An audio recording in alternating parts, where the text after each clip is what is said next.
Op, okey. Korang kena subscribe Kisah Mistik Pahang dahulu.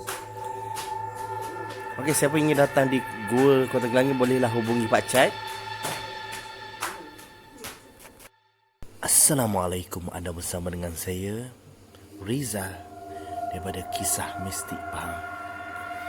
Okey, hari ini saya ingin ceritakan tentang kewujudan Gua Kota Kelangi. Sering dikaitkan dengan berbagai mitos, termasuk kononnya ia berasal daripada sebuah kota yang dibina di kawasan itu sebelum disumpah Sang Kelumbai sehingga menjadi batu. Mengikut cerita lisan, Raja Mambang yang memerintah Lipih dikatakan meminta bantuan Sang Kelumbai memusnahkan kota Kelangi selepas anaknya terbunuh dalam pergaduhan dengan anak Raja Usul pemerintah Bera kerana merebutkan puteri Raja Kelangi. Kemarahan Raja Mambang menyebabkannya mendapat bantuan Sang Kelumbai untuk memusnahkan kota Kelangi yang bertukar menjadi batu dalam masa beberapa hari kerana sumpahan.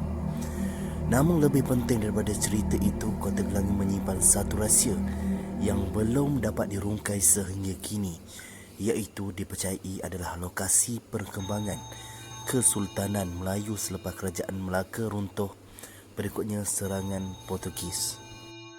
Seorang pemandu pelancong alam semula jadi Azmi Baharudin, 35 tahun, mengambil inisiatif menjalankan kajian sejak tahun 2005 bagi mengesahkan fakta berkenaan, walaupun menyedari usaha itu agak sukar dicapai. Azmi yang dikenali dalam kalangan pengunjung yang biasa ke Gua Kota Kelangi berkata dia melakukan kajian itu kerana minat dan mahu menyelongkar misteri gua dipercayai berusia 150 juta tahun itu yang diyakini menyimpan pelbagai kisah menarik yang dikongsikan masyarakat.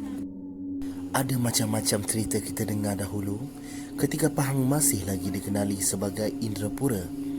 Dikatakan Kesultanan Melayu bermula di sini dan ada yang mengatakan Hantuah selalu singgah ke sini untuk mendalami ilmu persilatan ketika dalam perjalanan ke Kelantan.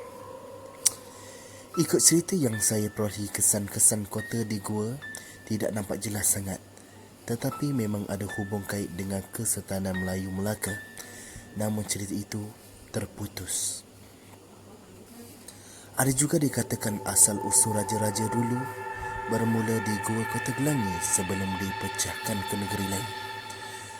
Dakwaannya ketika ditemui BSD Gua Kota Kelangi di sini, Azmi mendakwa menempuhi pengalaman unik ketika berusahanya mengumpul maklumat, termasuk bertemu dengan individu yang mendakwa boleh berkomunikasi dengan penghuni asal gua berkenaan. Mudah sahaja mengenali pengunjung biasanya yang datang untuk melawat ataupun mahu berkomunikasi dengan orang dalam gua. Biasanya mereka membawa barang-barang tertentu seperti bunga, limau, buah-buahan ataupun kayu.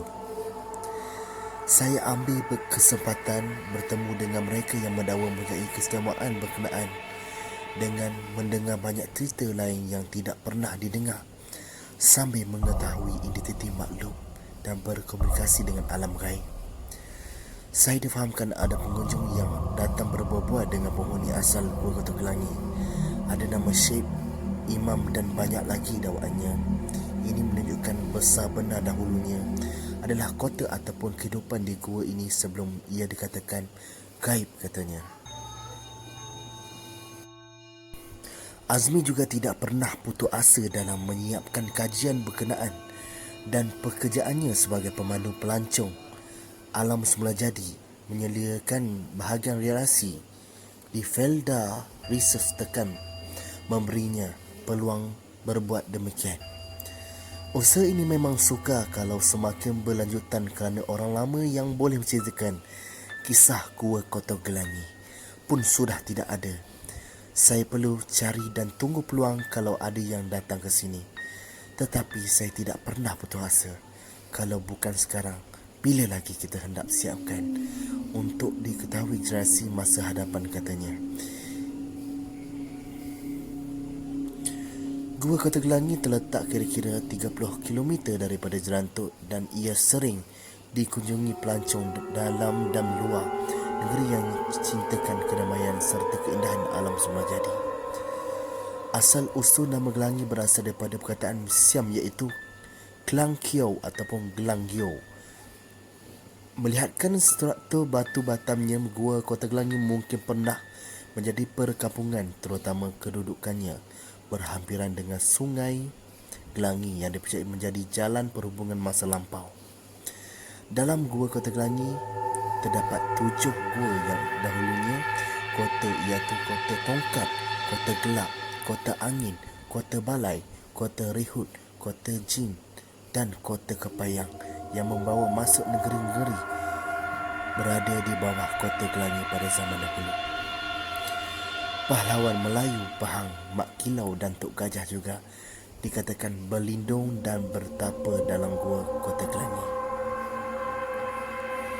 Apa yang saya kongsikan adalah sejarah-sejarah di Gua Kota Gelangi dan kebanyakan keistimewaan dan pelbagai misteri yang berada di salah satu gua. Kebanyakan banyaklah kan.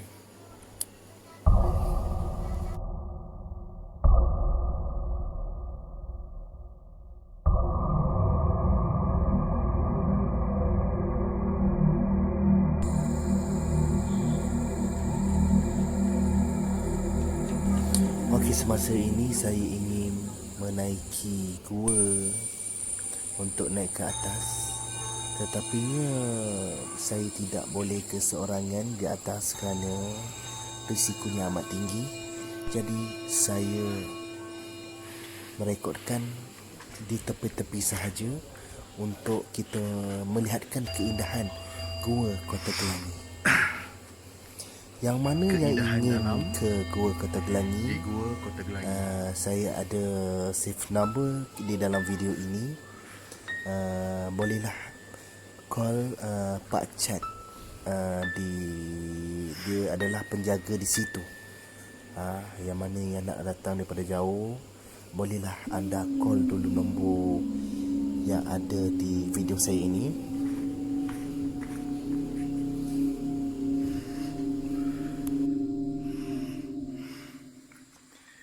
Okey, sampai sini saya tak masuk. Saya dapat rekod sekejap saja, iaitu barang-barang yang dijumpai oleh Pak Chat sendiri, permata dan delima yang dijumpai di dalam gua.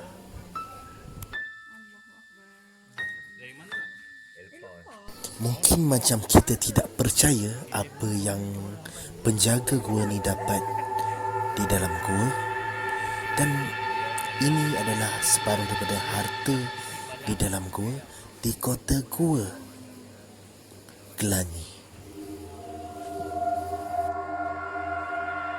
Itu saja yang saya boleh kongsikan untuk sejarah dan kisah mistik di Gua Kota Gelangi.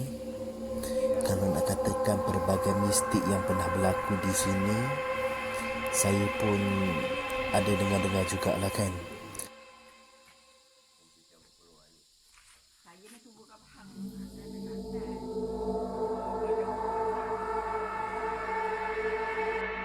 Okey, itu saja episod kali ini di Gua Kota Gelangi. Okey, insyaAllah kita akan update yang seterusnya, melawat kisah-kisah lama sejarah-sejarah untuk